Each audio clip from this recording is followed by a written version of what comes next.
window stands broken in its frame. Cold wind blows in. You see some lights shimmering outside, but it's difficult to make out the outlines of the buildings below. Dark phantoms with many tiny eyes, chaotically arranged and not looking at you.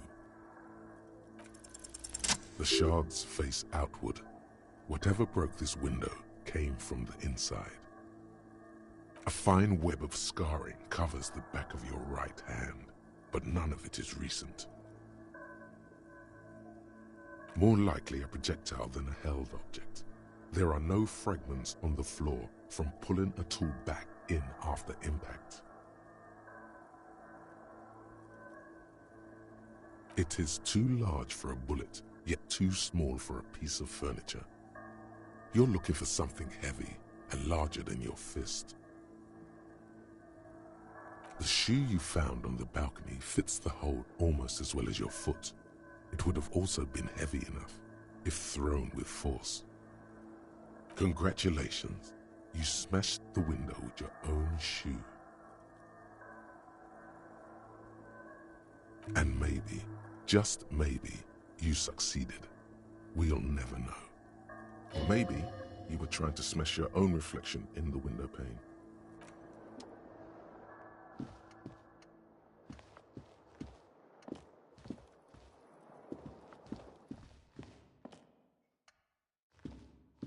A mirror hangs on the bathroom wall.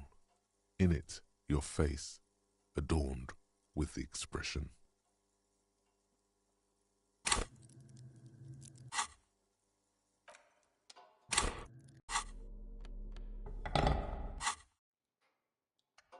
A mirror hangs on the bathroom wall.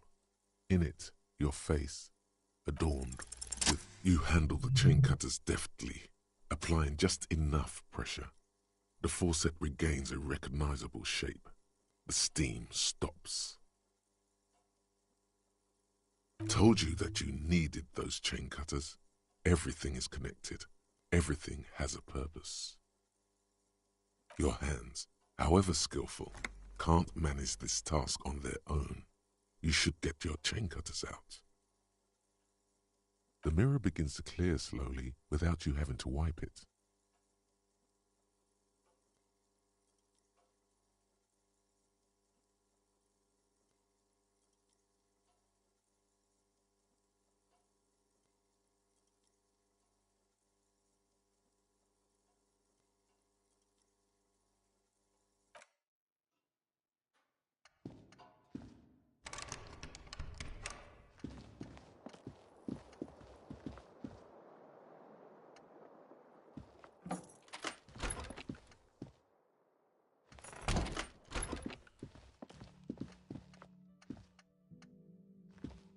The door is closed.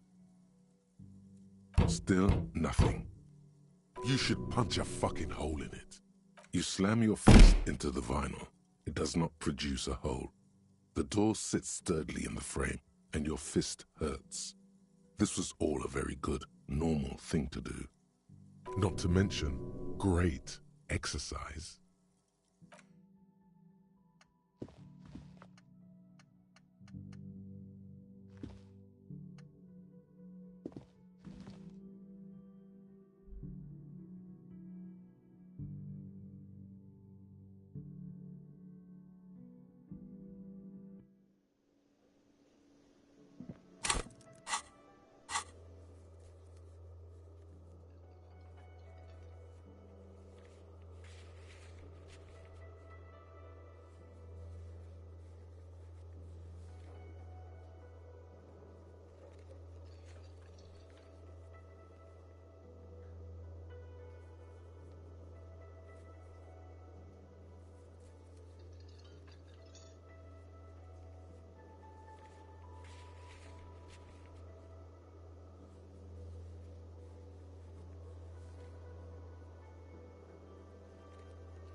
Behind the dockworkers, a ceiling-height window.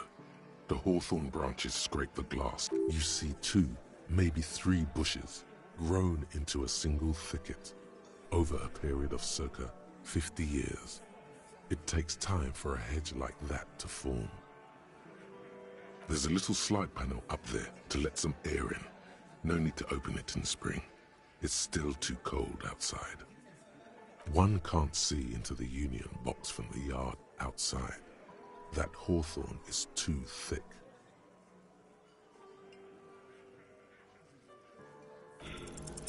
Nothing.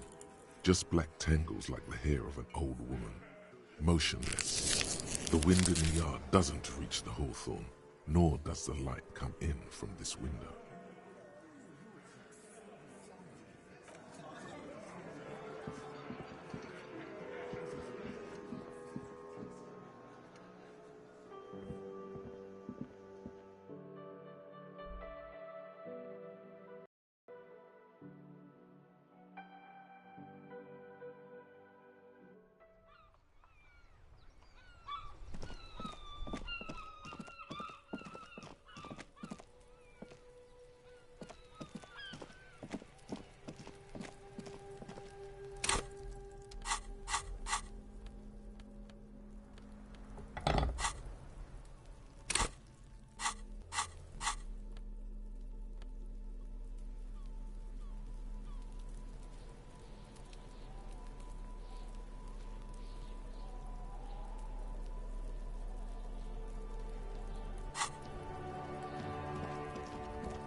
An inconspicuous pile of the roofing material, Eternite.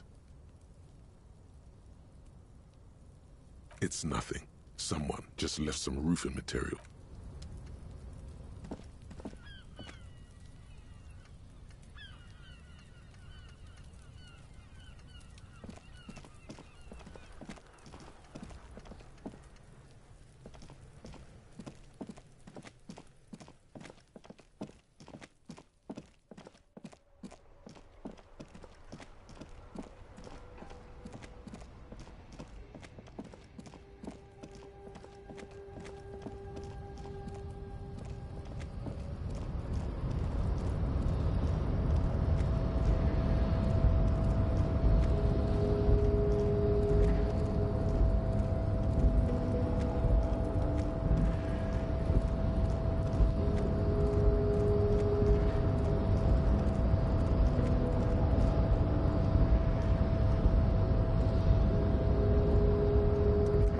Don't be vulgar. White or not. There must be some friction there. He's keeping it well hidden, however. Mr. Clare is a man of vision and me. Also, to serve is noble. It takes discipline. Your petulant individualism has only contributed to your race. He looks toward the harbor, motionless, the tattoos on his face like a... Don't be vulgar. There must be some friction there. He's keeping it well hidden. Mr. Clare is a man of vision and also, to serve is noble. It takes discipline. Jam. Individualism. You have gotten these ideas from offshoots of the Seminoles people invented disco while having sex under the influence of coke. I am not surprised you enjoy it so much. This has happened to many of the side products of the inevitable. I can see that. The Seminoles are the South. We are the future. That is, I am a descendant. The Narrows, no. I have heard about it on the radio.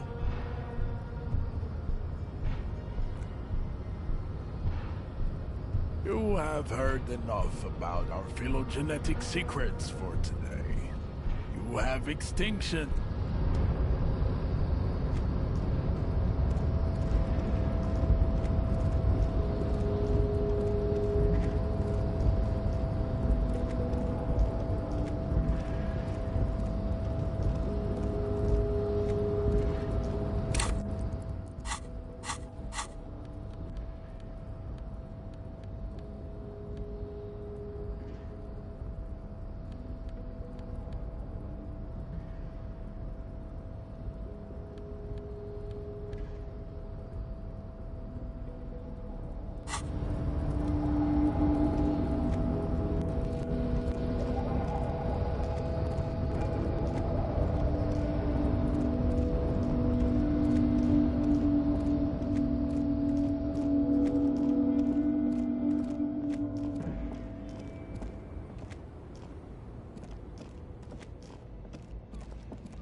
The bed is still cold from the broken window, and not too inviting. But it's yours. You've earned it.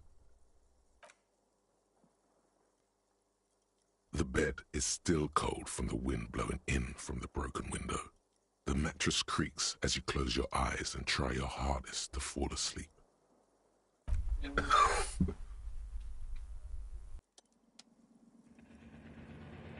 Here we are again, my broken bird. The waves are coming, carrying you away. But you can't go. No, you have to stay. Always half aware of yourself. You're not cooperating, brother man. It's your disgusting body. Even through your sleep you feel a vague discomfort suffusing it. Your belly and your sides are unpleasantly tender.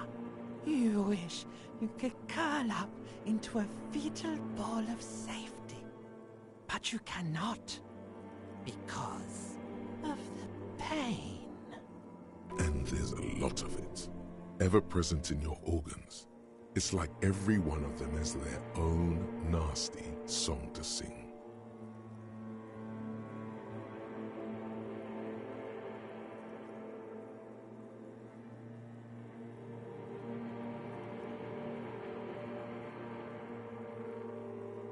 Oh yeah, baby. Frame your suffering as a masterpiece. Only one problem. No one's watching. It's boring, buddy. Boring as death. You're just stuck here, in the half-world. Could try looking at other people. Really looking. But why would you want to start doing that?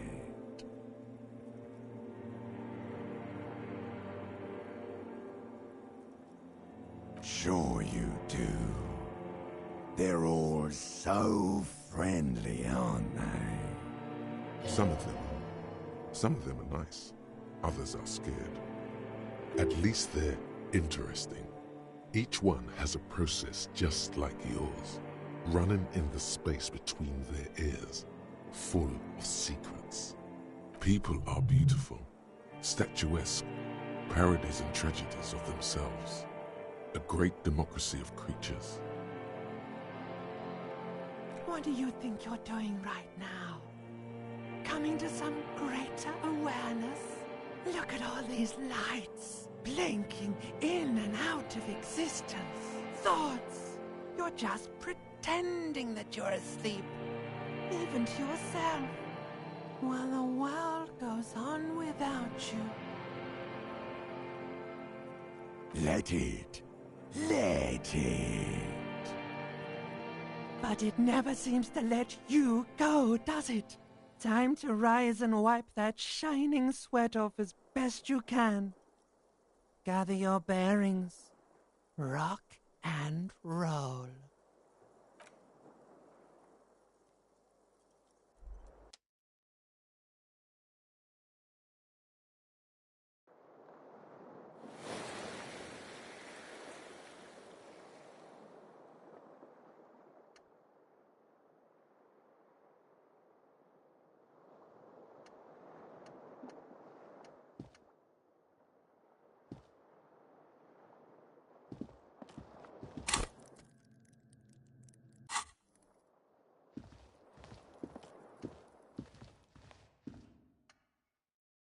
A mirror hangs on the bathroom wall. It's barely covered in steam anymore. It's your face in the mirror, adorned. Still not happening. It won't come off that easy.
The door is closed. Still nothing. You should punch a fucking hole in it. The murmur in your ears.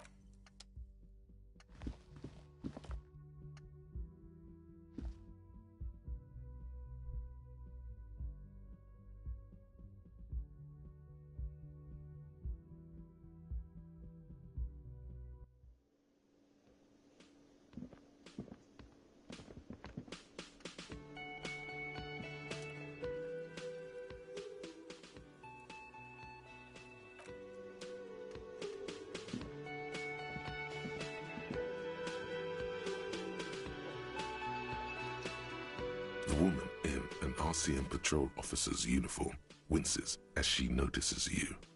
I would really prefer not to talk to you right now. A patrol officer is the lowest rank in the RCM, below lieutenant and sergeant. Yes, I am. I know. Here's the real deal. I'm definitely not the cavalry. I don't know. I mean, why would I want to talk to you?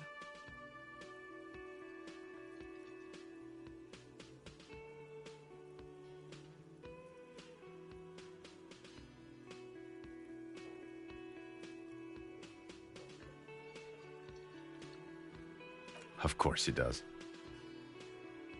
Word of the end to come. Okay, fine. Let's talk. What did you want? What precinct? Fucking deranged lunatic.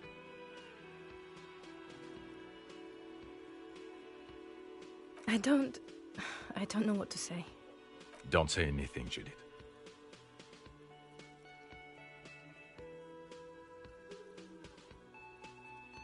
Me? No. I'm just a man with sunglasses. I like wearing sunglasses inside. Sunglasses and a fucking wig.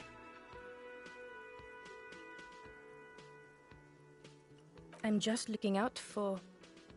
No one. I'm just a man with sunglasses. And you are... Yes, a policewoman who just wants to do her job. That's all. Something about the man with sunglasses and you, the energy between you two, is making her uncomfortable.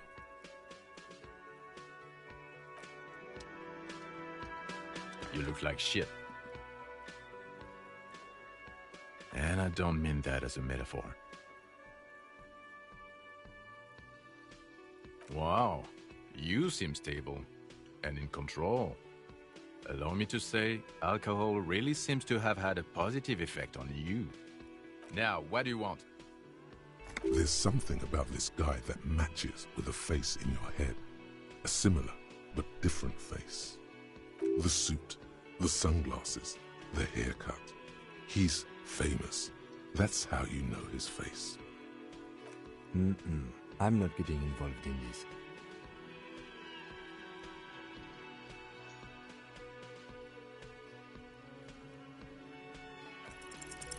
There's something that binds you to him.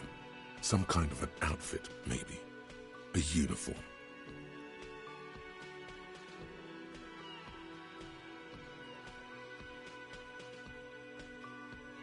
Yes, nurses. Why not? Why, yes. Yes, I am a male nurse. How could you tell?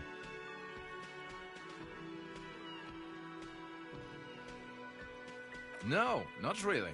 Not really at all. Now please go sort this hanging out, alright? About what? You don't look like a cop. You know what you look like? Yes, a superstar cop. Of course. This again. He didn't answer your question. Who does this asshole think he is? A cop? No. Because it's not my job. Why don't you go and fucking do yours and solve this damn hanging? Come on, Jean. Okay, say things. I want to hear you say things. Hear that? He wants you to say things. Say one. Suddenly, out of nowhere, case-related things start popping up in your head.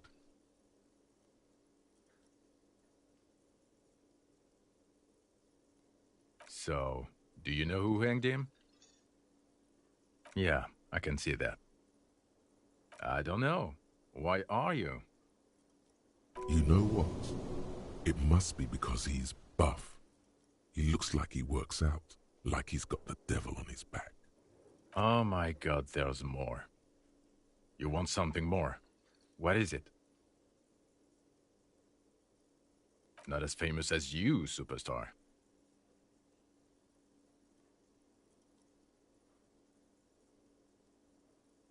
Oh, yes, you are.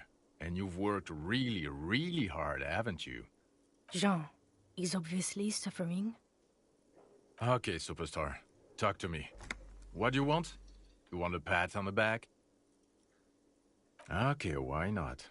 Let's do the old thing over again. You're not shitting me, Millen. I can smell it all the way here. The whole town stinks. We're getting to it. There have been complications.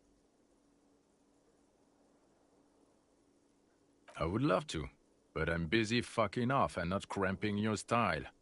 And that might cramp it, you see? Helping you. I don't know. Why are you? Oh my god, there's more. You want... Watch out for yourself, loser. That voice, so very familiar. Did you hear it when calling to your station and reporting your badge missing? Oh really? I wonder where. That's the where you remember me from?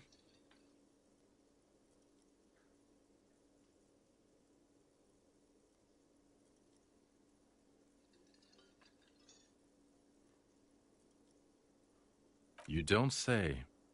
Goodbye then. The voice thing was a coincidence. Run along, asshole.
A rusting control panel with loose wires dangling.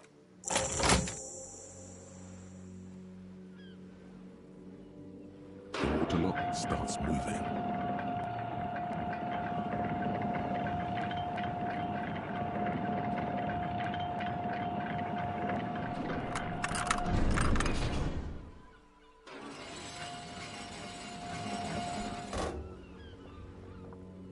Okay, if we ever need to get to the coast, then this is the way. But please, contain your wanderlust for now. I don't want us to get sidetracked, not with everything that's going on. Focus on one thing, achieve it, then the next, he thinks. That's the task chain.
Great news.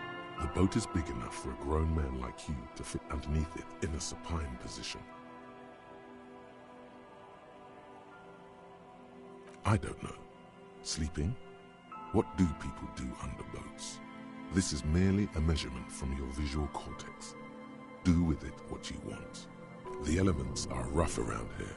I don't know about this. Huh?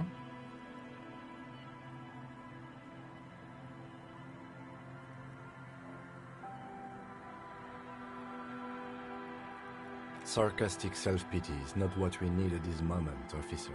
I understand the situation looks grim, but we must continue with our investigation. Think of it as a salvation.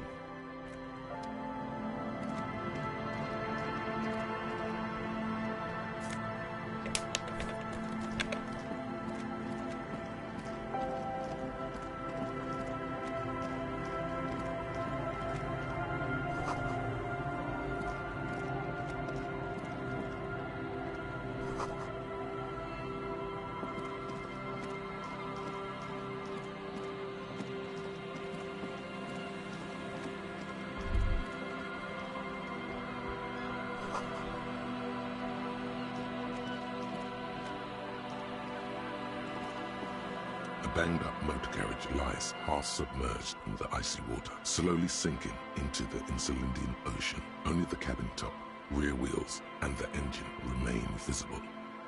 Remember the tire tracks in Martinez? This is where they were leading. It appears to be so. I agree. We should definitely investigate. You get a sudden, sinking feeling. Stomach acid comes up as you look at the motor carriage in the deep, dark, cold water. Why the doom and gloom? It's just a sunken motor carriage. Some motor carriages are bound to end up in the sea. The motor carriage is properly stuck in the ice. Getting it out would require a team of specialists. A single day in the salty seawater would ruin most vehicles, but this one looks worn even in places the salt water hasn't touched it. Rust, moss, and sea life have already claimed it for themselves and initiated a slow decomposition process.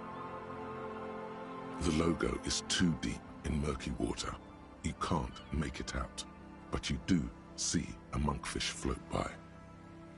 The ice hasn't closed around the vehicle yet. My guess is it's been here since last Saturday or Sunday. The estimate is correct.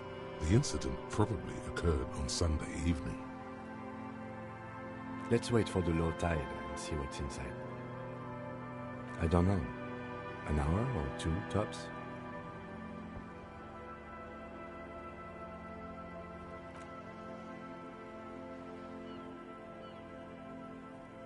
As you sit down in the old, rusty playground, the world around you becomes very silent. The hinges creak under your weight, dangerously so. Nothing but the sound of seagulls high above in the sky, echoing like distant laughter. Ice cracks around the blue motor carriage in the sea.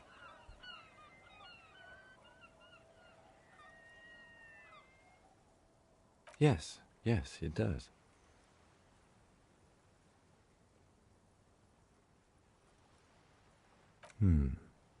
Let me think about it.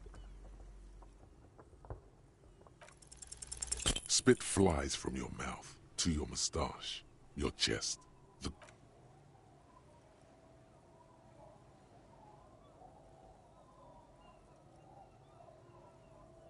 That's right. Just keep at it. It will come to you.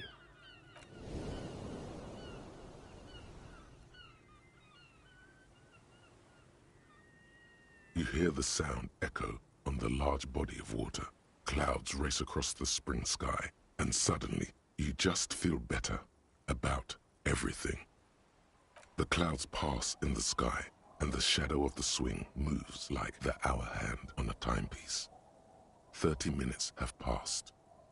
Looks like this might take a while. Time to present a good topic for discussion.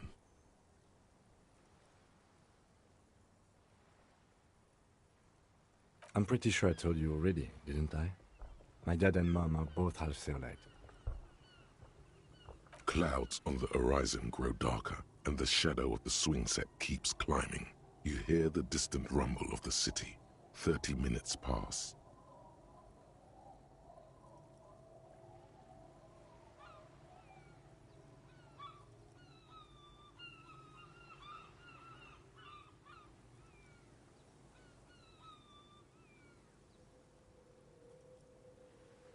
Luckily, I am already a member of an independent organization, and therefore do not have to choose between a rock and a hard place.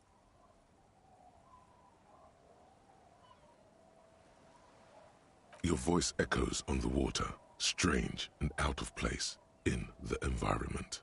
30 more minutes pass. Detective, I've been able to make out the mark ever since we arrived. I find it odd that you haven't. It's a Capri, Model 40. Yes. Why haven't you? It is a simple and rugged machine, favored by working men, government offices, firefighters, animal control people, you know, those kinds of people. Yes, 41. What do you think it stands for?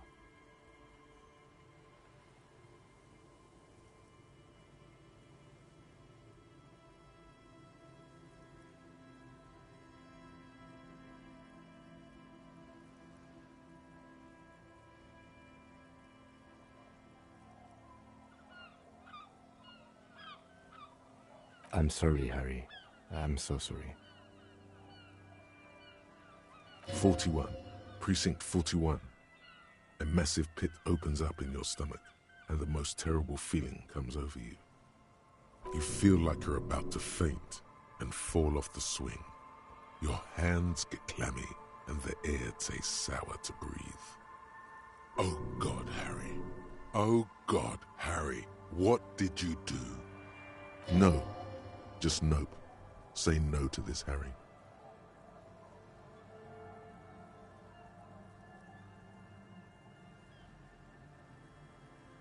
Yes, your car is in the sea. Face it, so we can start dealing with this. I'm afraid so, yes. It looks like you started in front of the whirling, jumped over the canal, and then drove your vehicle in the sea right here. Of whom? I don't think so. If anything, you were probably drunk. Probably. Try definitely. Detective, we don't. A rescue operation really isn't viable at this point. I'm afraid it will have to be there like that for many years. Look at it. Parts of it might be salvageable, but overall, this machine is a write-off.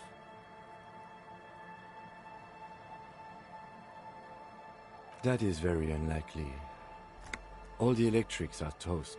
That goes for the electromagnetic steering and brake systems as well. You'd be lucky to find one undamaged component in there.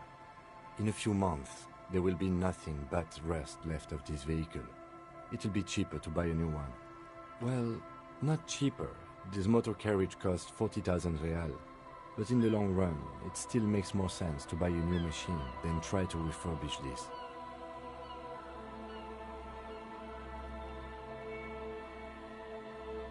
Let's face it, this is a substantial loss to your district's budget. I mean, my station only has 4 other vehicles in addition to my kinema.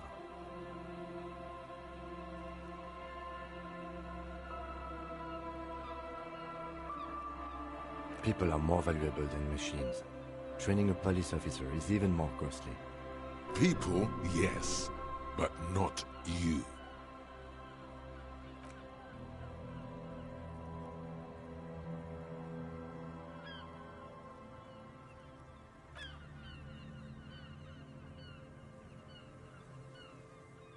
Yes, let's go take a look.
The motor carriage looks very sad, sitting all alone in the ice.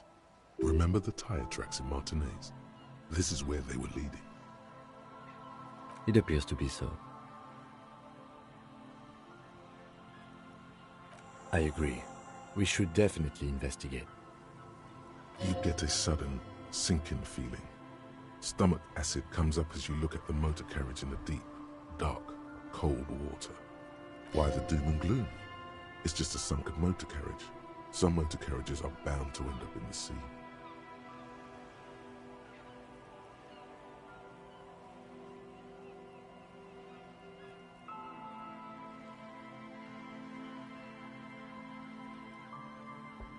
Let's wait for the low tide. I don't know.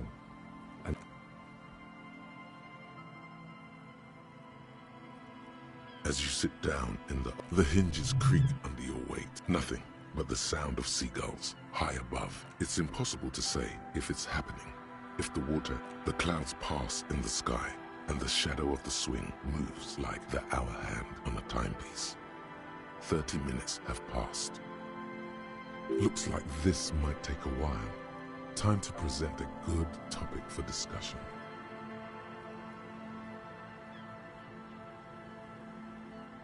I believe it's following a pattern set millions of years ago by cosmic forces. But I suppose it could move quicker, yes?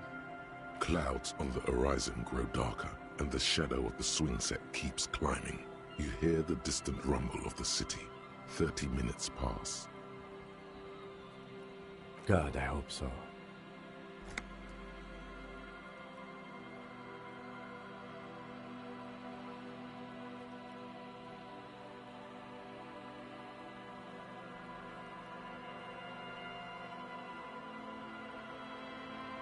Your voice echoes on the water, strange and out of place in the environment. 30 more minutes pass. Yes, 41. What do you think it stands for? I'm sorry. 41. You feel like you're about... Oh, God. No. Just no. I'm afraid so. Of whom? Probably. Try definitely.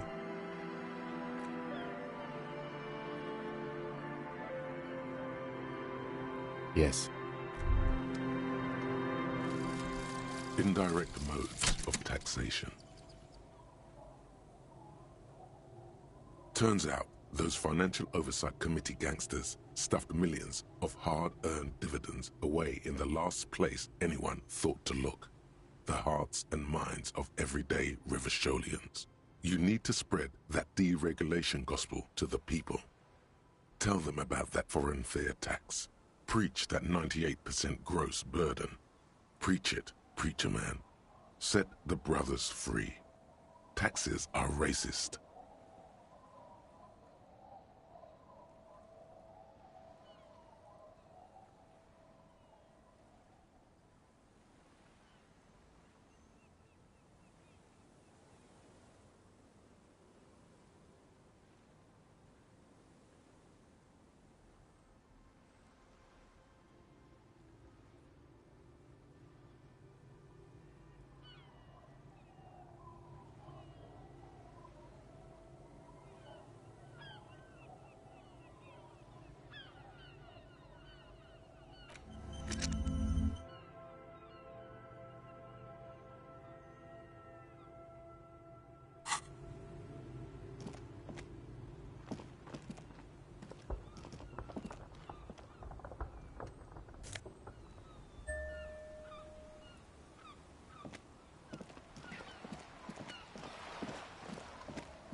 The motor carriage. Look, remember the tire tracks in Mont? It appears to be so.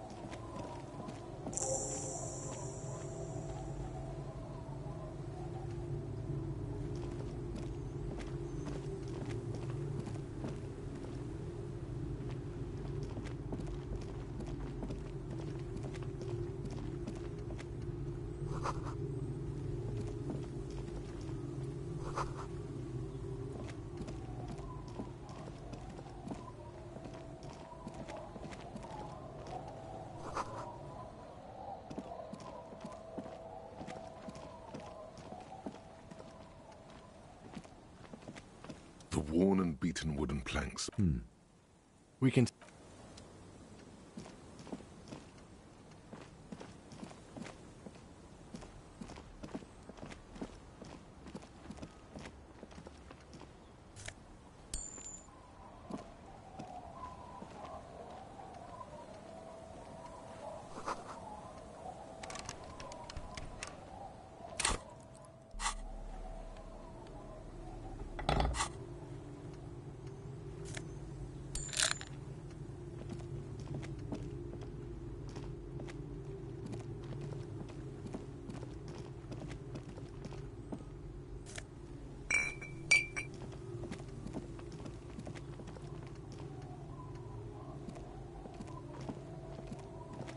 Good to see you, friend. Do I have deals set up for you, buddy boy? So what do you want? I got smokes. They're cheap. Very cheap. I got Pilsner. Great deal. You won't get a better deal on that piss. Spirits I can let go for 300 real. Also, I have speed. And by speed, I mean amphetamine.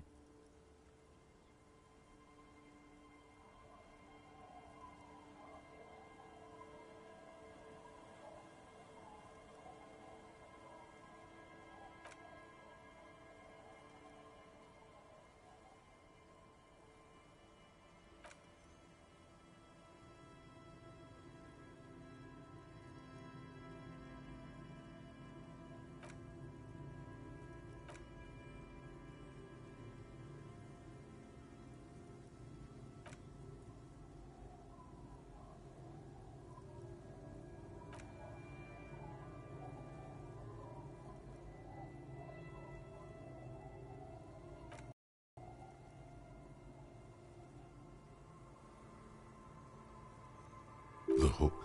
Where is it? I can't see it.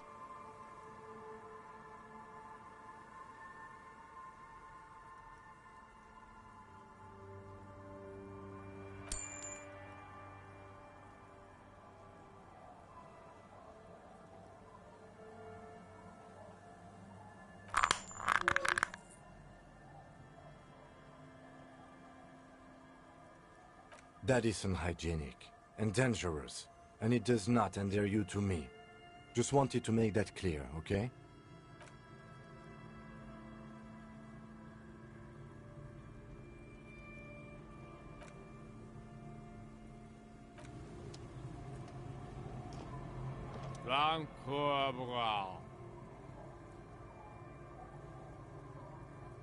The noxious odor emanating from the drunken man is strong and familiar.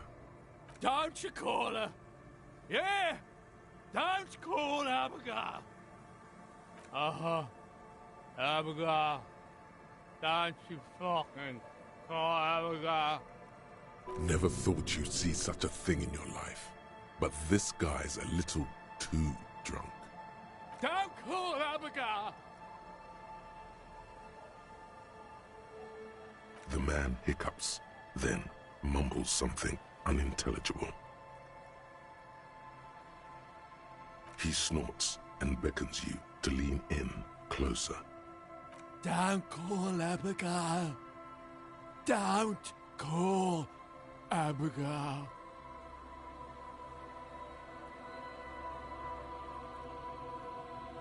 There's no use in yelling at drunks. He's barely holding it together. The drunk man starts coughing a really disgusting, hacking cough. He does not sound well at all. Don't you fucking call her! Hear me? Abigail? Don't call. There was little chance he'd be a reliable witness anyway.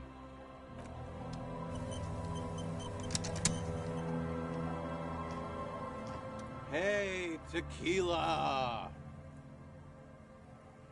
Good to see you. How's business? How's the whole reality situation treating you? So what's happening? Yeah, Tequila Sunset. How are the, high-concept, reality-based adventures proceeding?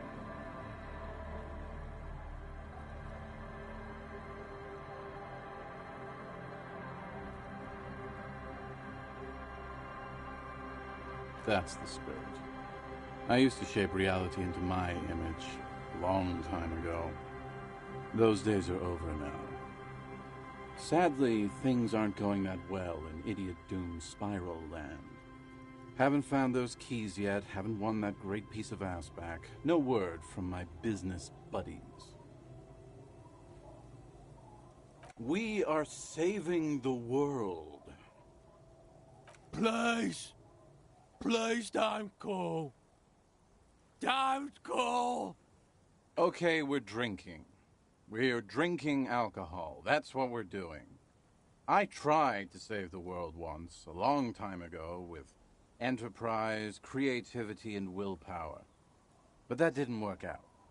So now, it's a pirate's life for me. It's you. You're Tequila Sunset. We've met before. Don't you remember? Aha. Do you want to know how Tequila Sunset came to be? Let me take a sip to moisten up my chords. Tequila Sunset rolled into Martinez last Friday, and by Tequila Sunset, I mean you. The man, the myth.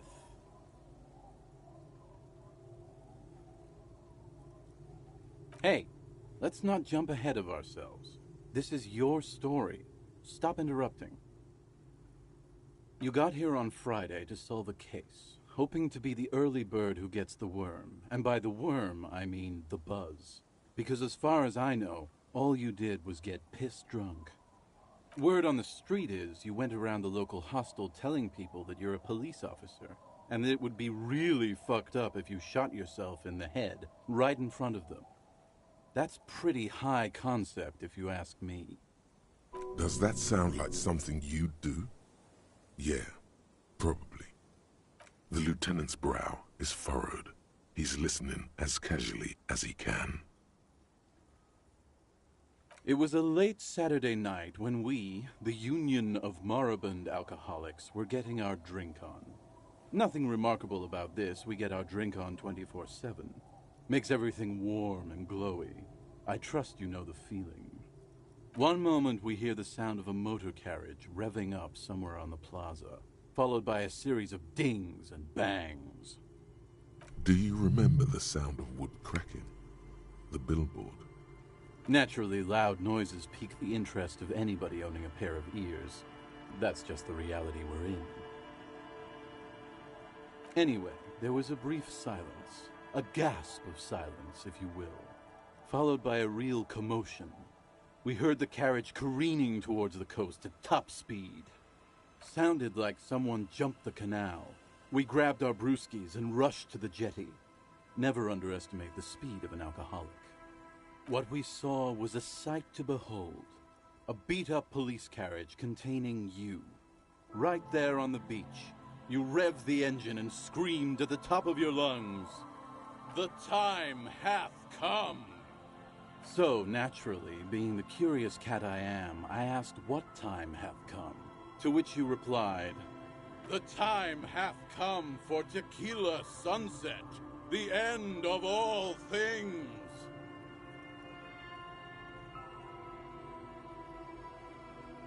Yeah, looms. Why not? Then you jammed the pedal and plowed right off the jetty and through the ice. Your hands cramp on the steering levers. We ran towards the ice whilst you crawled your way out, miraculously unhurt, covered in seaweed and shit, like some kind of sea monster. When we finally got there, you were sitting on the beach crying. You said that your badge and uniform were in the car. It was too late to get in there, though. The carriage had sunk too deep. Recognizing a brother in need, we offered our condolences and invited you to party with us, which you naturally agreed to. What else was there to do?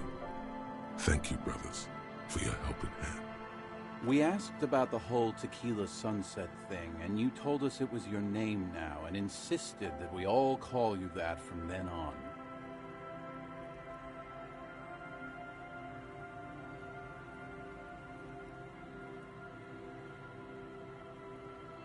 No, that's just what your mother called you.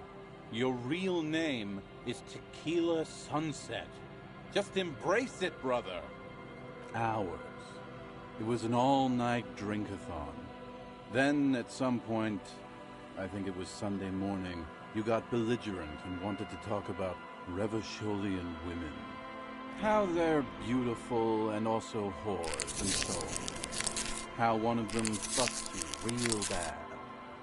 After a short while, you crossed the event horizon, looked sullen, got up, and left without saying anything. Wow, that's quite a story. Yeah, I bet Tequila's a fucking legend around the precinct. You must be proud to work with him. If you only knew. You were pretty vague about it, but you kept saying you got fucked real hard, and that we've all been fucked too. Abigail! It seemed pretty painful, to be honest with you. If I had to guess, I'd say you're still working through some shit. Beside your gun and your badge, you said something about your hope or heart or something. To be honest, the details are a little hazy. In retrospect, I guess you lost your motor carriage too? That's a big one. You told us that they were a bunch of fucking losers whose main interest was cramping your style. No specifics, though. It was more about you that night. You were the star of the show. Yeah, you said it was no biggie and that you'd solve it in no time. And that you didn't need anyone to do it. You're doing it solo now. A lot of cops go solo and hermit once they reach that level of alcoholism.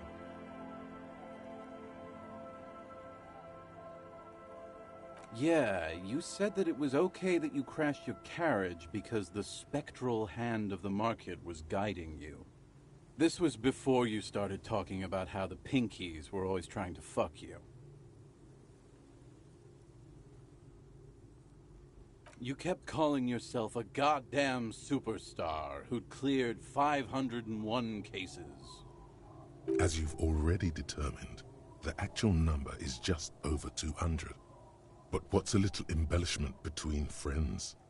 No thanks to the squares at the precinct, as you put it. It's a hard thing for a man to confront his past. That's why I avoid mine at all costs.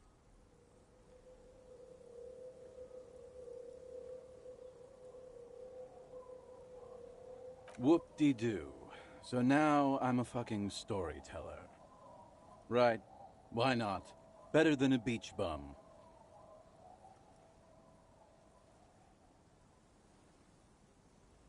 It depends, really. Are you willing to help me out? The gleam in his eyes and the slouch in his posture is so incredibly familiar. I don't want it, man. I need it. Can't tell stories without it. Dry stories are boring, you see? So, have you got anything for good old Idiot Doom Spiral? A bottle for a story. Seems fair to me.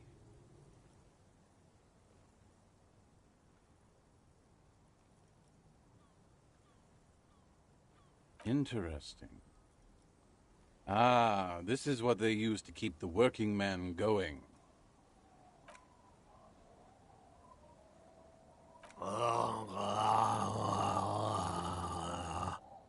Shut up, guys. I'm telling a story here.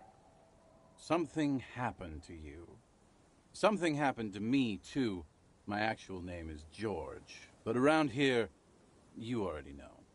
I was once a reasonably high net worth individual, a founder/junior partner at a high concept creative services agency. When my story begins, I had just landed a major contract with an insurance firm. I used the profits from my agency to finance what I called a cultural incubator. Abstract value generation, value per person, high concept stuff. I developed the paradigm, worked within the paradigm, but the burden of leadership weighed heavily on me. So I went jogging every so often to keep myself sane. 22 full-time employees, an all-star team, a potentially historical set of individuals. Worrying about them often kept me up well into the morning hours. It did. With my trusty Sansariq tracksuit, I felt like I could conquer the world.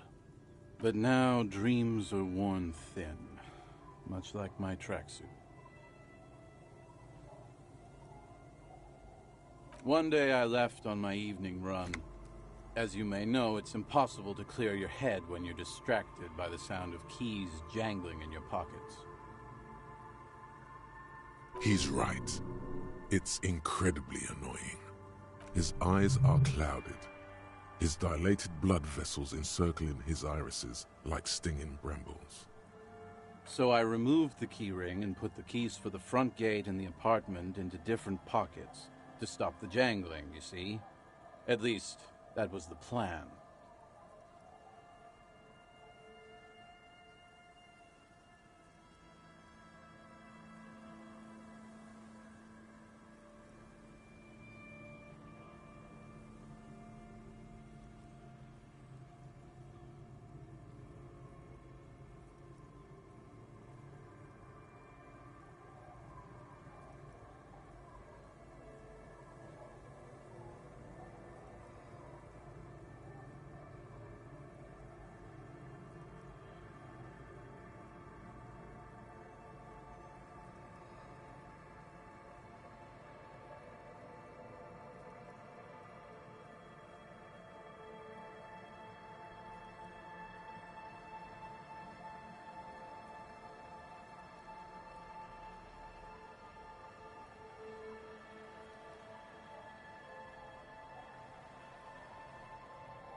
I was halfway done with my usual lap when it started to rain.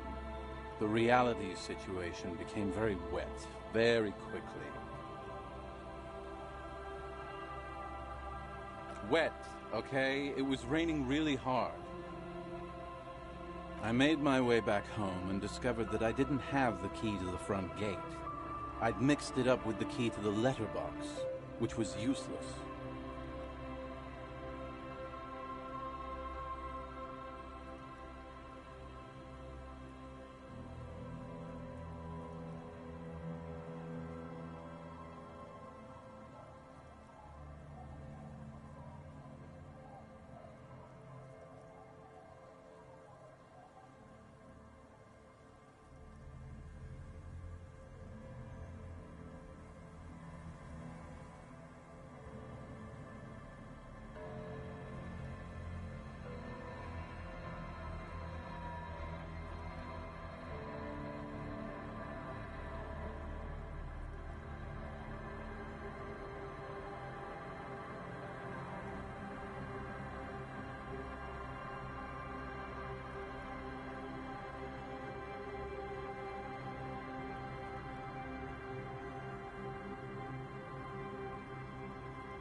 Naturally, the situation required me to climb over the gate, which I did.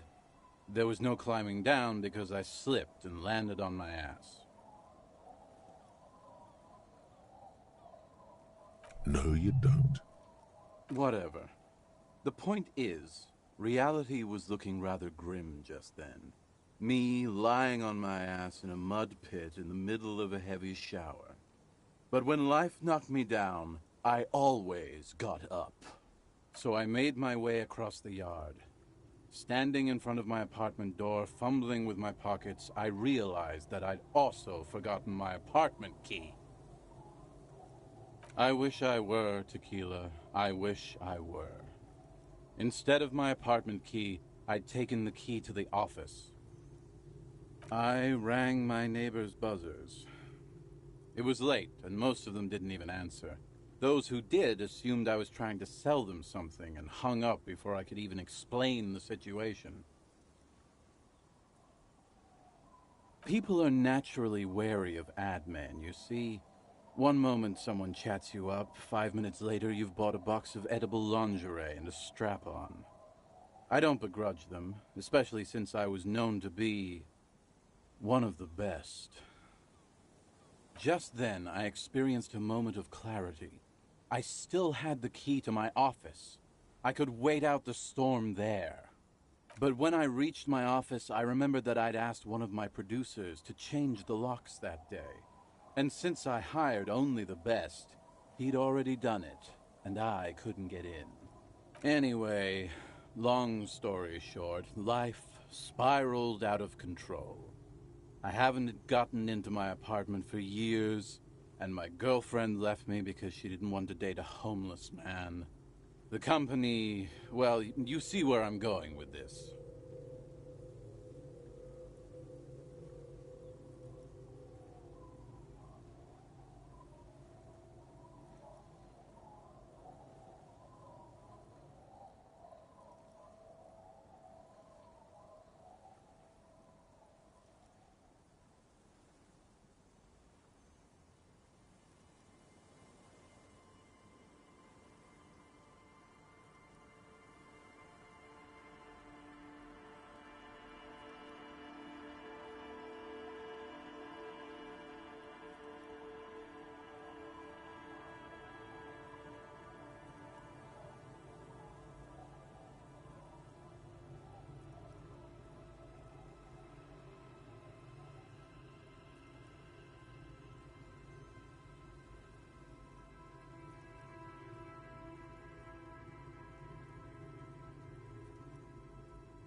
So, now you've heard my tragic tale.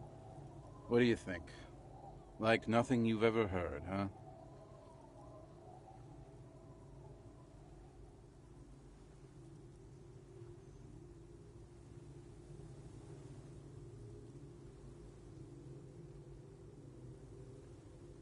Yeah, maybe I've exaggerated certain parts over the years. When you tell a story too often, it begins to take on a life of its own. But what matters is that it's true to my subjective experience. Anyway, that was all the story one bottle gets you. Almost empty, this one. Good fucking question, Tequila. If I knew the answer, you think I'd be hanging out on a beach in this formerly premium but now extremely dirty two-piece Lycra tracksuit? I used to own my reality situation. My business buddies and I had our own creative services agency. I had a nice apartment, an even nicer piece of ass. But somehow it all got away from me. Now I can't hang on to anything. Just last week I stole this nice new jacket, but then I lost it too. The only things I haven't lost are these two drunks. My agency, man. The Boom Boom Room. Our concept was combining high art with the lowest forms of marketing. The color red, breasts, and oil painting. I convinced my partners to reinvest some of our profits in an even more high-concept cultural incubator called Thin Air. The artists were happy, the clients were happy. I was financing a group of poets in East Revachol who were developing a new universal poetic language. But then it all went to shit.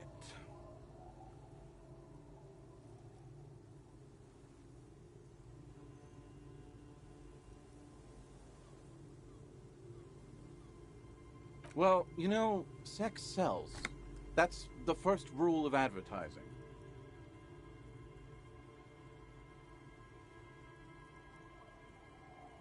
Maybe you're right. Who knows? Maybe we were behind the curve? We were fucking rich, though, that much I know. What? You've never seen 100% Lycra before? Go on, feel that primo material. You really shouldn't touch it. That might be the right idea. This here is one of the last of its kind. Should probably be in a museum, honestly. Can't get it anymore. It was too primo, even for Grodd. That's because your paws are fucking filthy, Rosemary. We're right next to the bay. You could wash them anytime. My fellow members of the Union of Moribund Alcoholics? They're exactly what they look like. Shut the fuck up, Rosemary. He's a cop, remember? A gurgling sound comes from the direction of the non-responsive man. And yeah, you're already acquainted with abs. So yeah, that's basically us. We drink together. Tequila, it's a verifiable tragedy. It was practically brand new. Say, you're a detective, right? Maybe you can help old Doom Spiral out. Solve the case of the missing jacket. What do you say, Tequila?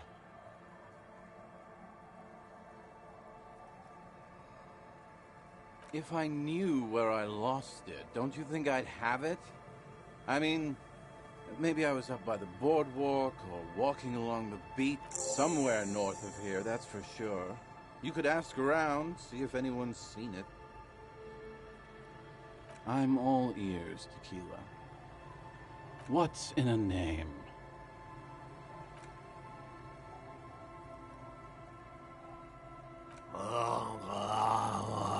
Shut up, guys. I'm telling a story here. Something happened to you. Something happened. I was once a reasonably high net worth individual, a founder slash junior partner at a high concept creative services agency. So you don't want to just hear the same story again? Okay. I do. But as you can see, my fuel tank is running quite low, if you catch my drift.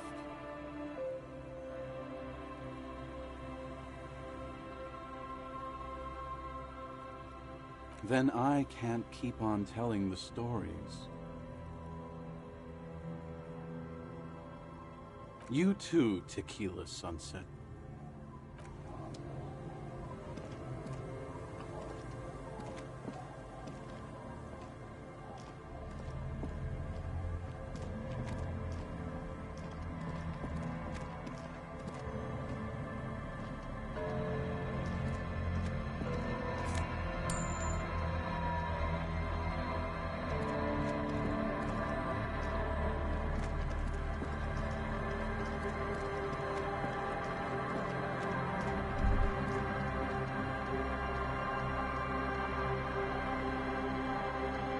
A drop in temperature, an easy flow there.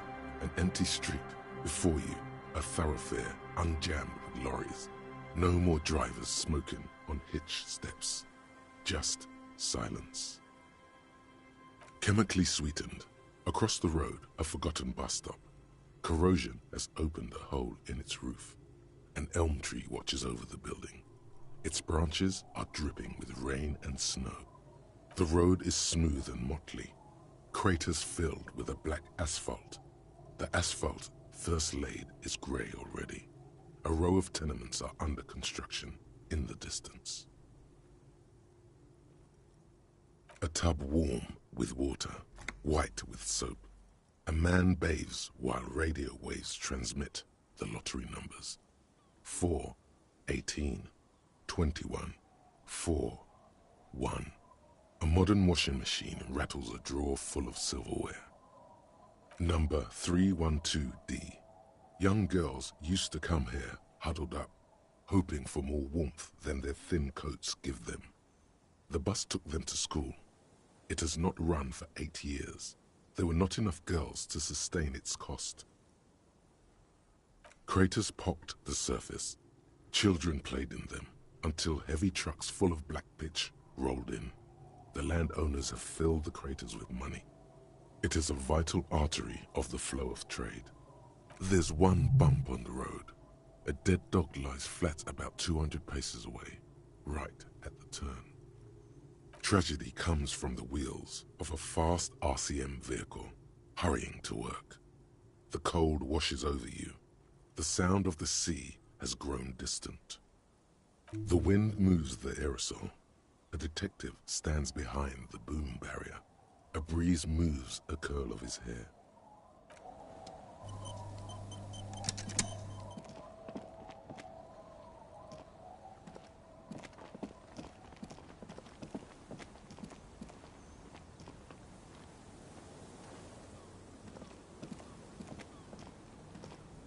The scruffy-haired little boy kicks a stone. He can't be more than 5 years old. He watches his brother kick the stone with his tongue lolling out of his mouth. The kids don't reply, absorbed in their little game. The stone-kicking one becomes frantic all of a sudden, as if that's something to be scared of. The obvious fact that you just stated.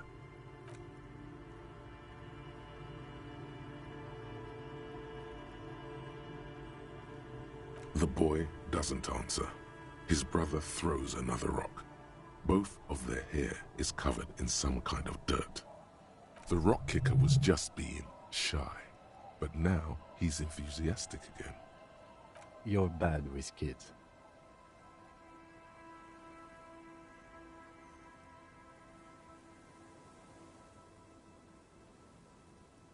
Maybe I am.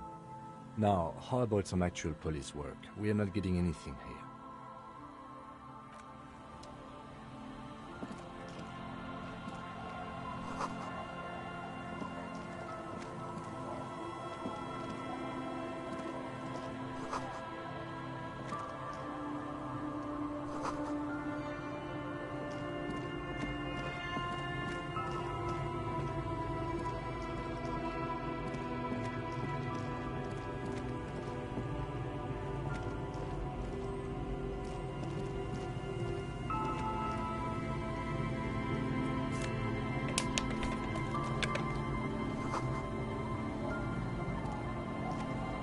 Hi, officer. Anything I can help you with?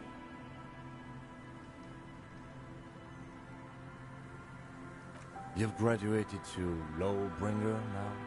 Men with authority have their quirks. Comes with never being second-guessed about anything. So what brings you here, Lawbringer?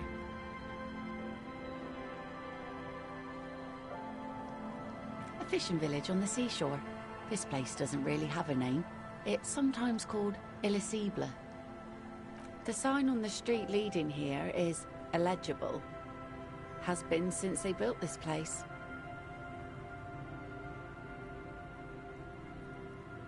The name is Lillian. People call me Netpicker. I think I have time for questions, and that was actually the second one. Let's see.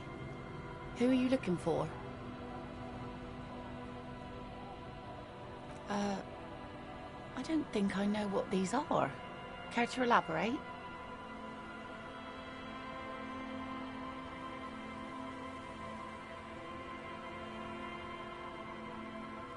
Aha! Like snowmen. Two odd guys have been wandering around here, nose in sand, talking nonsense about snowmen and the like. Right. Not only snowmen, also green men, monkey men burning rhinos. You get the picture. Don't really know. Further down the peninsula, I guess.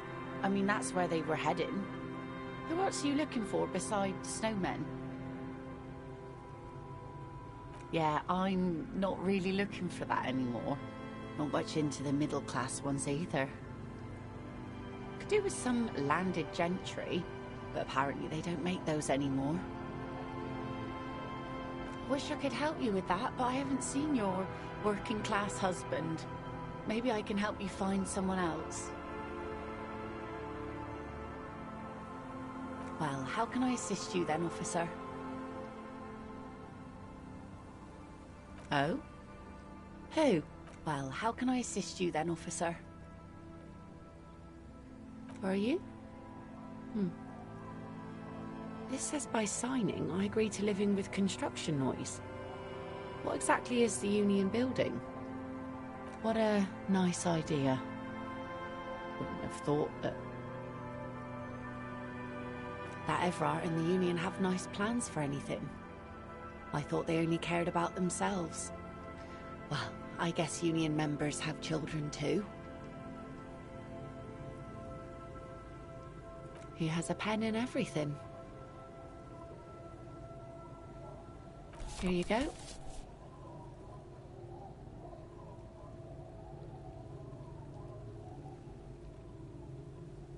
I shouldn't have.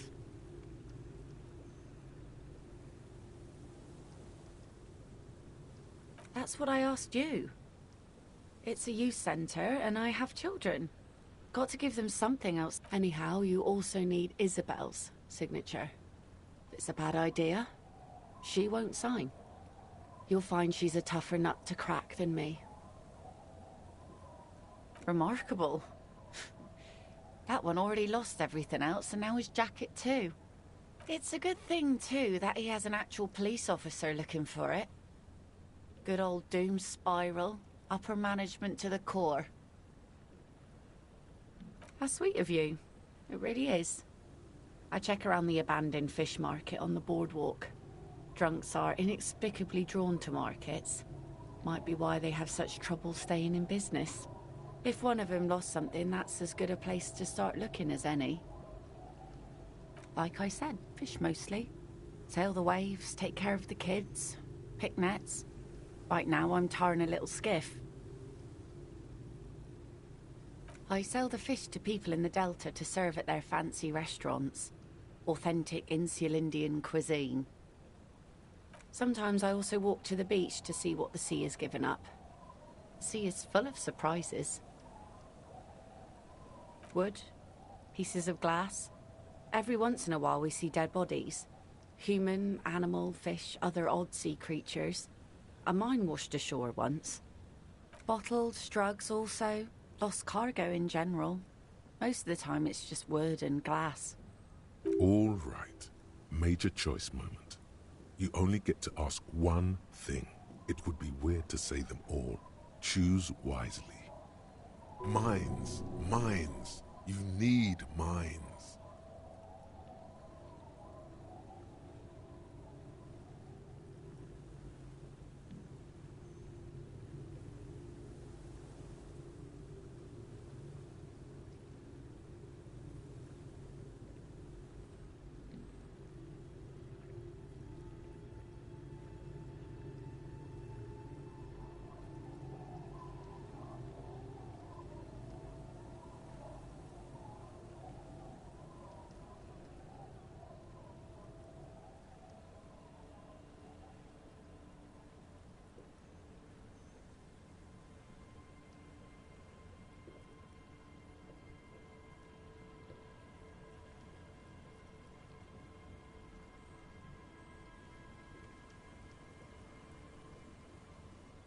Don't have any. Those get cleaned out so fast even the local bums can only stand by and watch with watery mouths. Always by strangers too. Union folk don't stand this kind of stuff around here. You could use a hit right about now. Any hit, really. Feel that itch in your hands? The stiffness in your neck? That strange restlessness in your bones?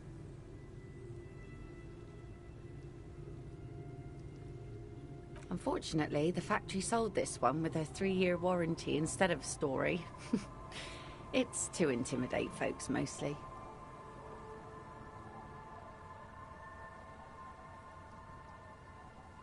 Not really. I know some basic moves, and I know it sure as hell beats a knife when you're in a tough spot. But not when you're in a tight spot. It's a regular mass-produced sword, like a shovel or an axe. Nothing fancy, just for intimidation. From time to time, people need a lesson in respect. That's just the way it is. Back in the day, I caught the eyes of many men. And believe me, men need a lesson in manners from time to time.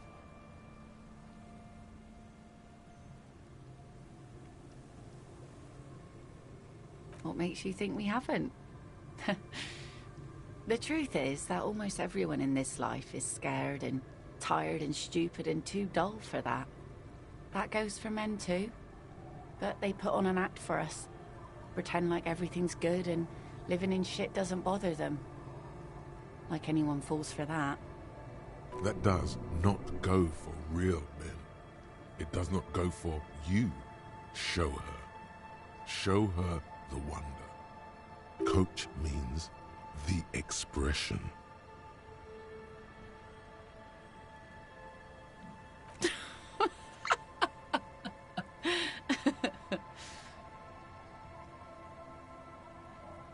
Sure.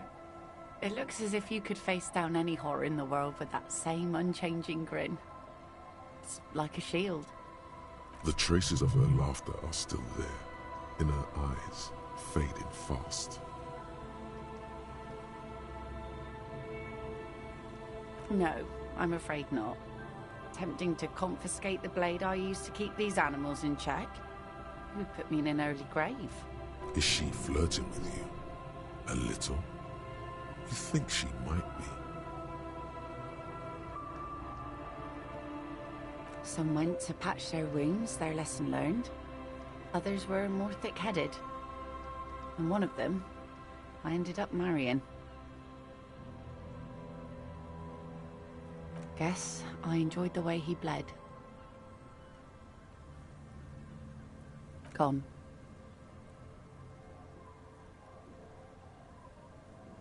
To the waves. The sea took him. It was a long time ago.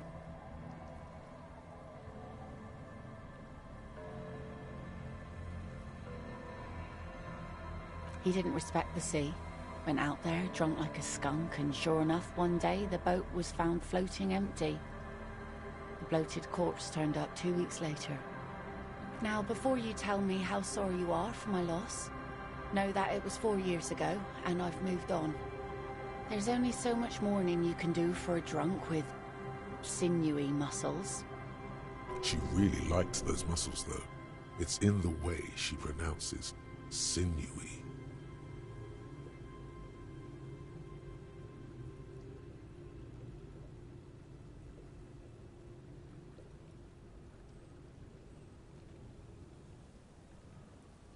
Us working folk don't have the luxury to be bedsick with melancholy. I buried him, mourned for an appropriate amount of time, and went on. Life didn't really change that much for me and the kids. She looks like she's ready to go on a date with another, better, drunk. Ask her. Both of you could need some action.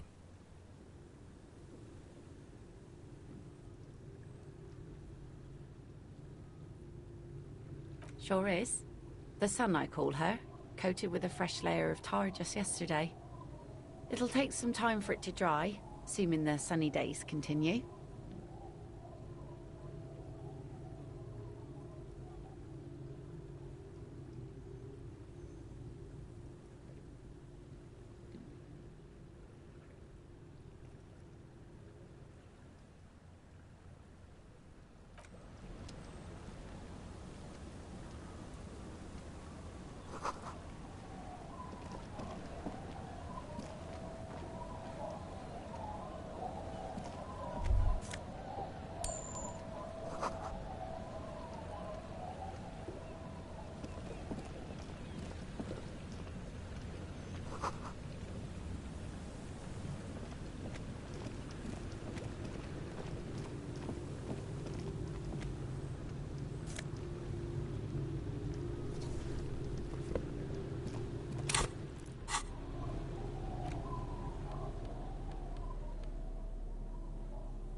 The woman next to a bucket of clothes hums an odd melody.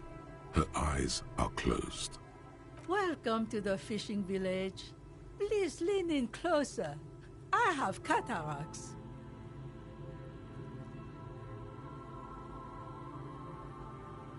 I still have a golden ear. Come. Oh, welcome, police officer. We don't cause any trouble around here, and we don't want any trouble either. We are not here to cause any trouble, madame.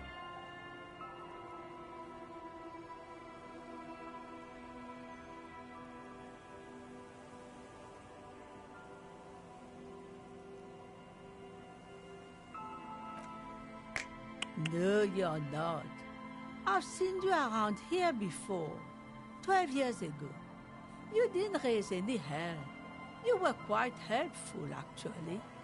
But still in Martinez, you're considered an ill omen. No, not you personally. I meant the RCM. Some of the men got into a fight. One of them killed another. Locked himself in that woodshed over there. He was brooding, needed some help opening the door. You got it open for him and took him to think about what he'd done in a more secluded place, somewhere more quiet. Oh, the usual. Dark tidings, black hound. That's you, all right. A black hound licking your own heels.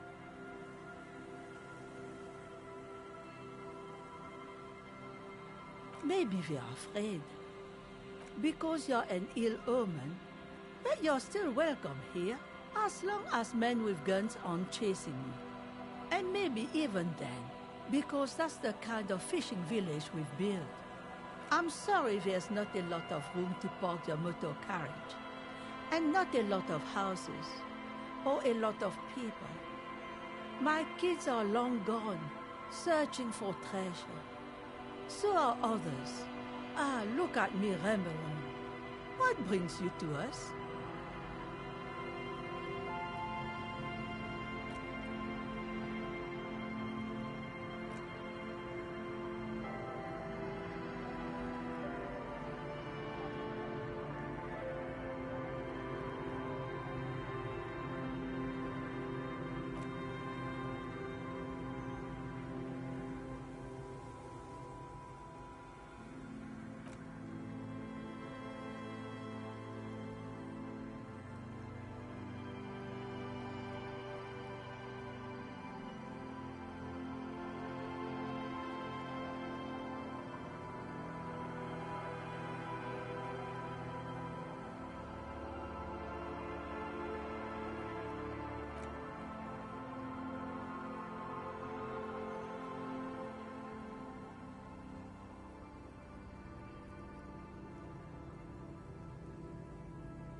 Well, if you are not in the hostel in the morning, I'll know where to find you. Here, in a shack.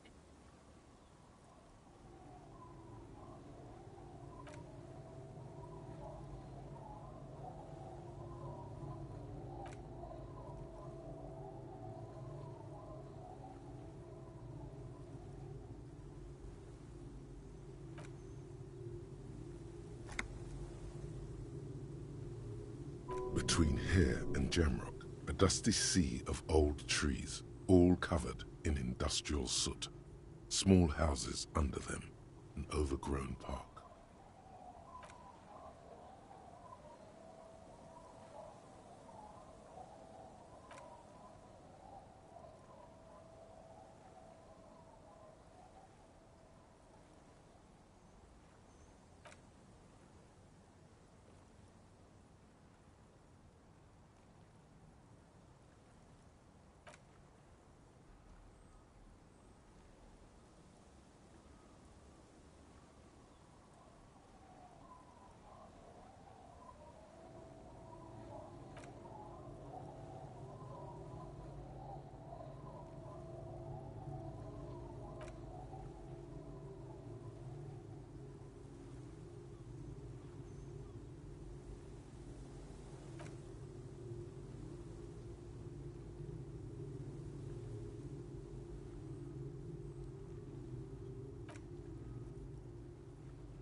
Under carts, boats, in little boxes, it's not hard to find.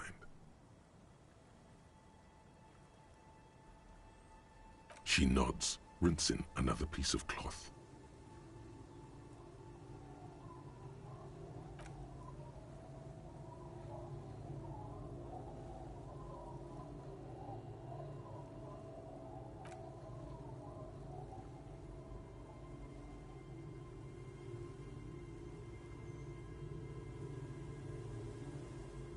So, they don't hold services there anymore? The Ecclesiastes?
She is headstrong, but there's a slight hesitation in there. You may be able to convince her.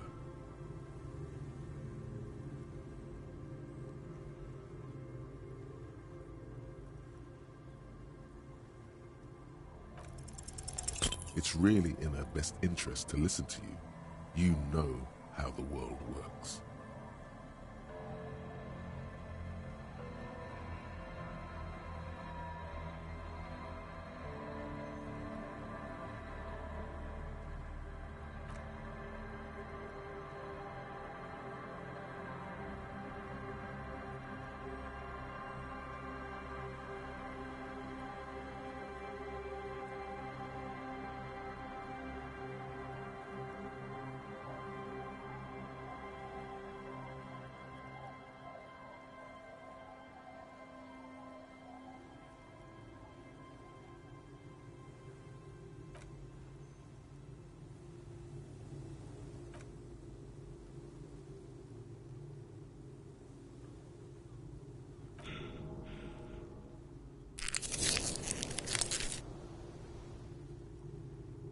It's okay. She's emotional right now. Keep at it. Wear her out. You know, there could be another way. You need to go someplace private and discreet, though. Like your shack.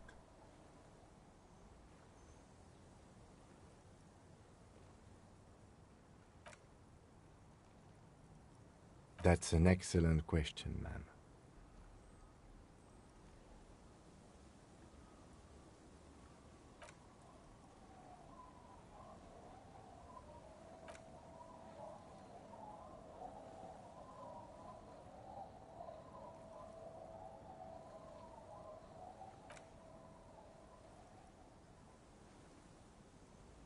In fact, he does.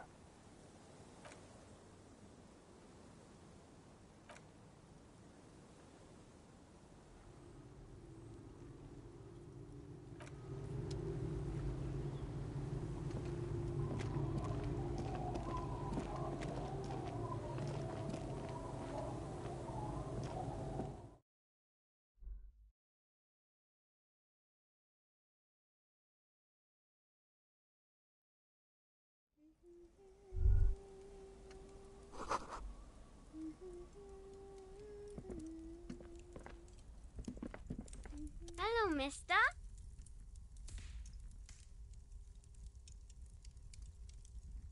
She clutches a small stuffed animal. Occasionally, she twirls it around. Yes, I am. Little Lily.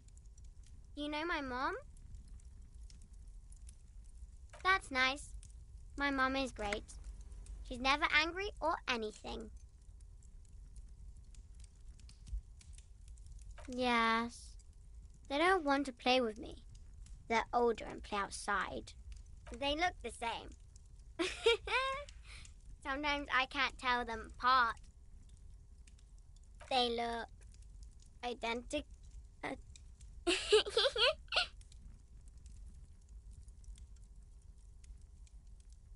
It's a grouse. You might be able to get on Gart's good side if you replace the broken scooter you almost certainly broke. I don't know. Sure, just go and get it. I don't like it anyway. It looks angry. All right. You just need to grab it from the ceiling and go. It's Lammy. He's my friend. Sort of. Like... Lambie is a stuffed lamb that, admittedly, has seen better days. One of the eye buttons is missing, and the fur is tattered in several parts.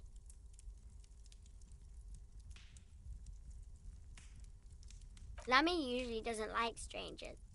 But you're also fuzzy, like Lammy.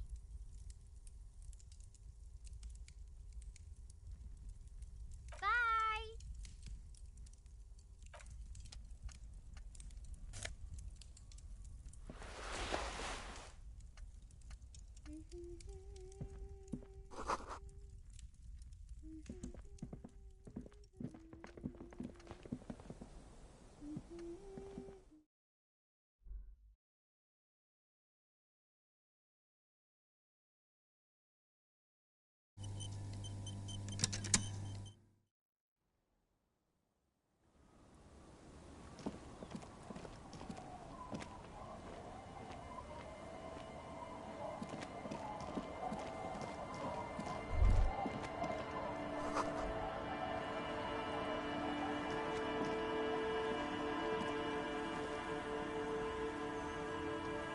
The door has seen better days. The layer of paint has started to peel off due to the salt and wind from the sea. Even the lock looks slightly rusted. I'll wait outside to give you some time and privacy to check out your new living arrangement. But just so you know, after we are done with the day, I'll still be staying in the Whirling in Rags for the night. We'll meet in front of the shack in the morning. The key turns with a satisfying click. You can enter the shack now.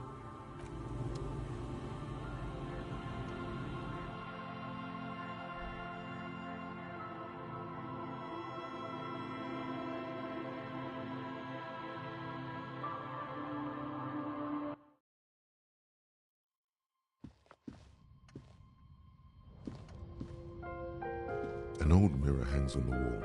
You see the reflection of your face in it, adorned with the expression.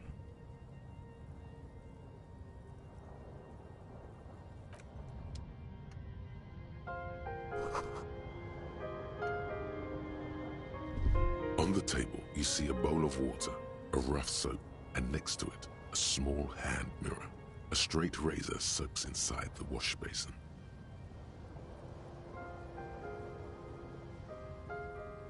The water reflects back a vague image of your face. Nose bulbous and red, hair unkempt, wrinkles lining the eyes and forehead. The stash is gigantic. You'll be looking like a pansy without the chops. A fucking pansy. A fresh start looms ahead. Clean yourself up and be born anew.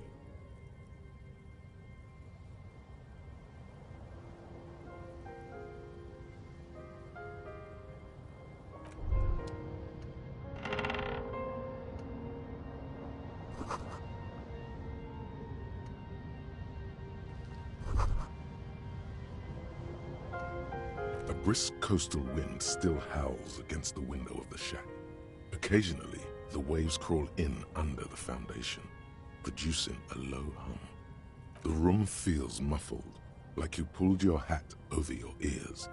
Outside, it is cold and windy, but you're inside, and it feels safe and warm. What is this place to you?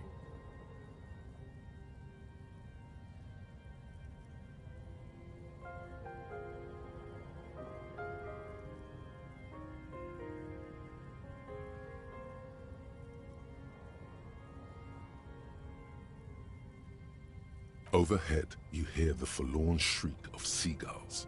Far below the birds, a wooden boardwalk filled with abandoned stands, tables and benches, echoes from a long-lost time.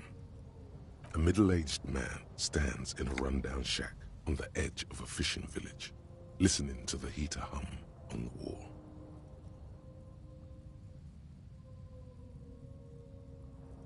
Outside, the howl of the wind has picked up. The waves crash against the stilts again. It's as if you think the thought, but in someone else's voice. Look under the floorboards.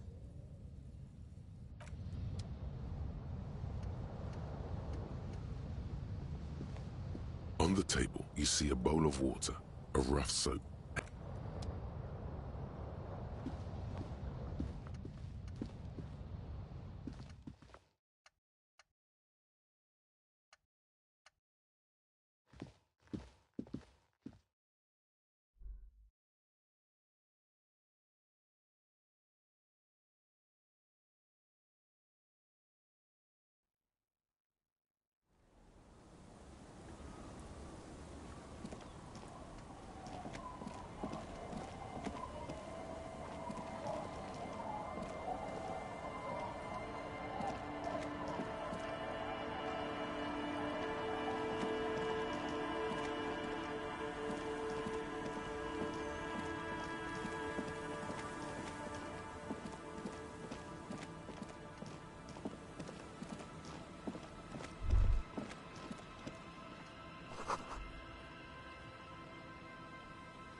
Mikhail noticed the windows, especially with how there are no windows on the south side.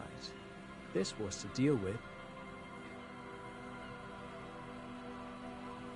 You officers, come to investigate the historic subtext of West Martinez? I'm Tran Hailostan. You must be Kim Kitsuragi, right? I was just telling my son about this building. Not a lot of people realize the historic significance here. Very rich in hypertext. Nice to meet you. Yes, hypertext. Young Carp and the collection of cultural hyperlinks. He's just making up fancy words. This doesn't mean anything. Oh yes, so Mikhail. They had to deal with monitor glare, especially in the summer. They still had vector monitors back then. That was 49 years ago. So they didn't have windows on the south wall. Yes, hypertext. Young Carp and the collection of cultural hyperlinks. He's just making up fancy words. This doesn't... No, I can't say that we've met before, but I've heard of him, of course. Mikhail, say hi to the officers.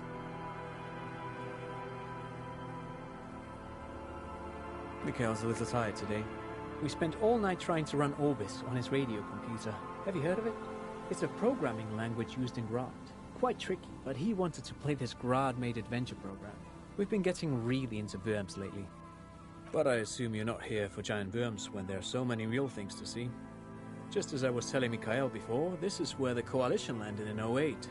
We could be standing on what is the most interesting landmark in Revachol West.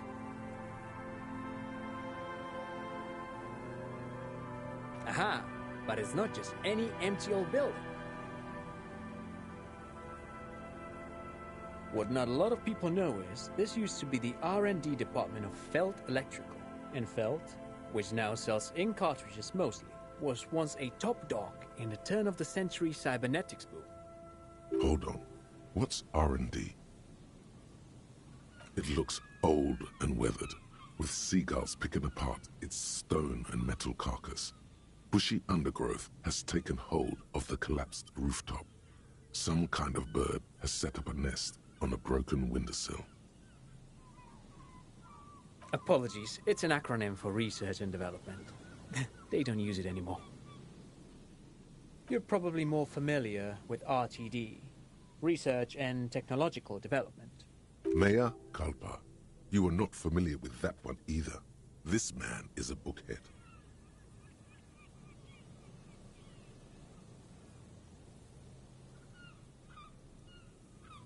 That's not surprising.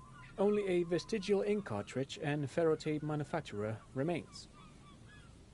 They started out as a midway electronics outfit in Königstein 2 centuries ago. After an aggressive move to Revachol, Feld became a global player in the emerging personal electronics market of the pre-revolutionary era. Still, Tricentennial was beating them in business machines. But Feld had an ace up their sleeve, or should I say they were developing an ace up their sleeve. I'm mixing my metaphors here.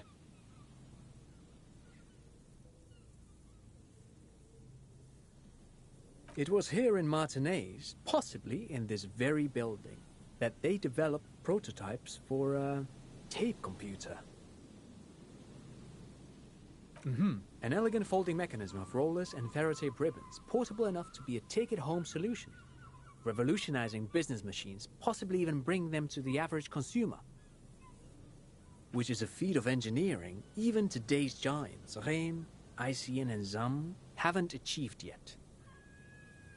He assumes something like a combat stance, facing the wind. Indeed. What? The revolution! Unfortunately, their moonshot project never made it to the market. Feld's move to Revachol backfired. The revolutionary government liquefied their assets and expropriated those very advanced prototypes. Possibly from this very building, or one of the adjacent ruins. All of this was built by Feld, even the boardwalk. Wild Pines built Martinez proper as a resort for their middle management. Feld built this side of town for R&D.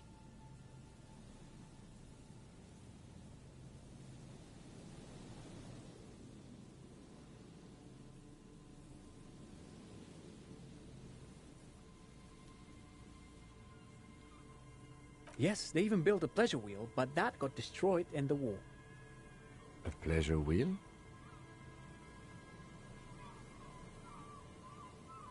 Yes, to lure in their star engineers.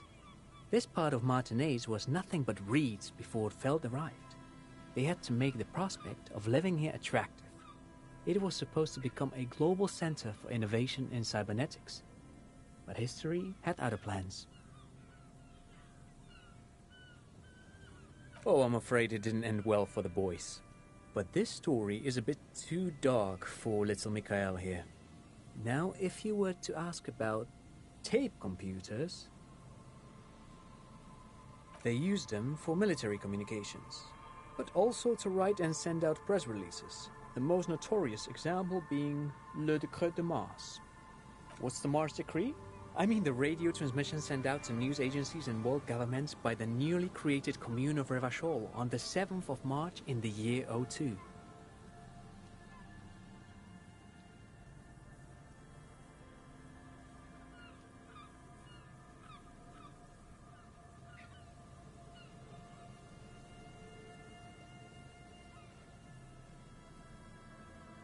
It's a beautiful piece of text, actually. A singer-songwriter I know, Charette, called it a love poem to Revachol on her political concept album, Bon Baiser dans le Lind.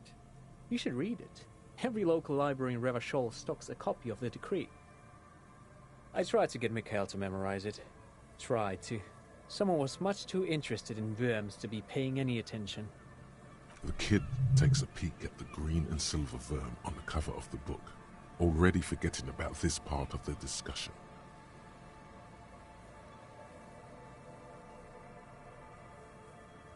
Actually, no one knows.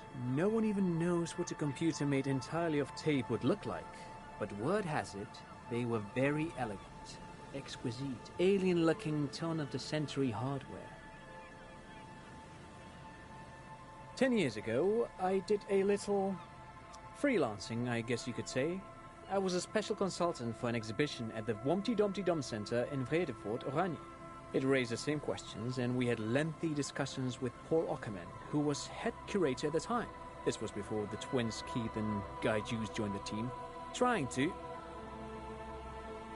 Wait, did he just say Womty Dumpty Dum Center?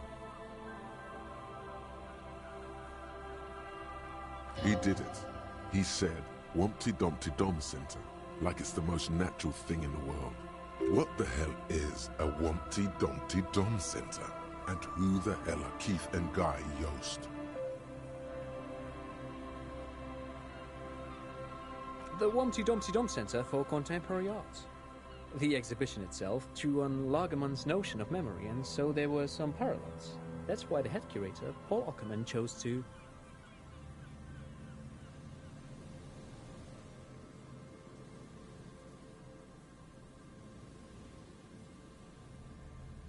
In fact, I'm not.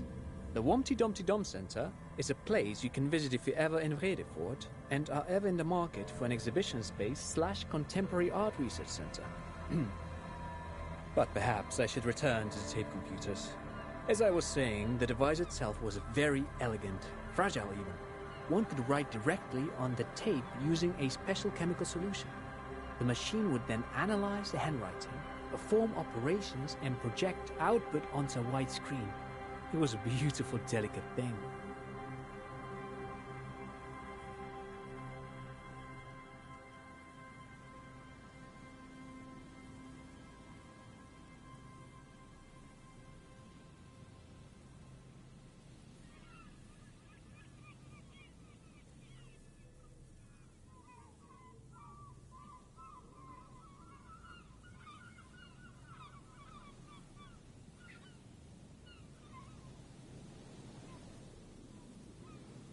Very, very cool.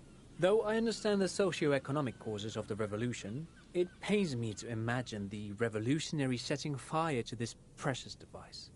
But so they did. The Feld playback experiment vanished into the fires of 07.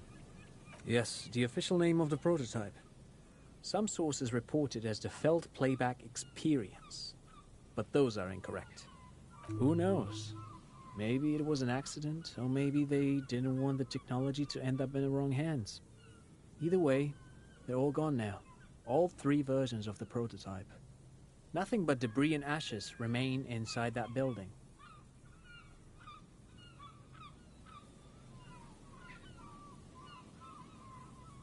But of course, what else?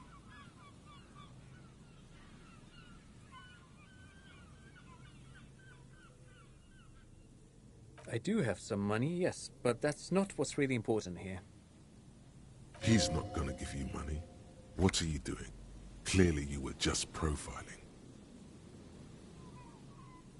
Oh no, I don't have it on me, officer. I was talking I'm just spending time with my kid here, showing him around the lesser-known parts of our hometown. Not that he would have to worry about being robbed. He looks surprisingly buff. Does he work out?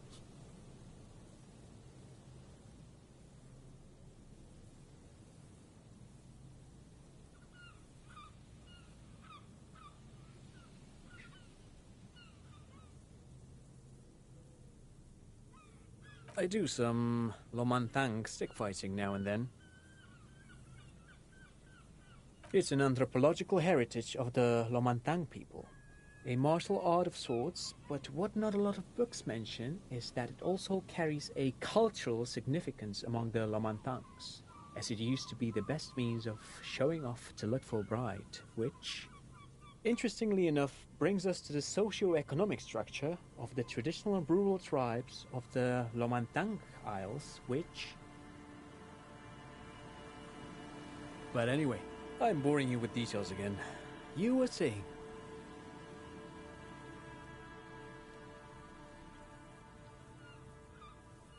Lomantang stick fighting is a little like a Berolidin addiction. I've been practicing it for nearly 20 years now, so you could say that my doses have grown a little peculiar. Wait, what does this man know about Pyrrolidon addiction?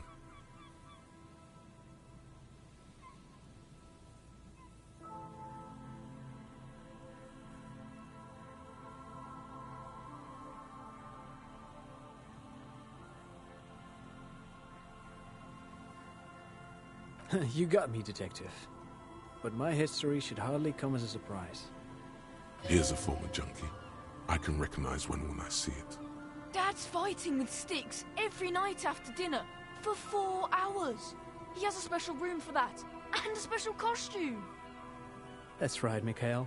It also has a meditative quality. Helps to clear my head. But anyway...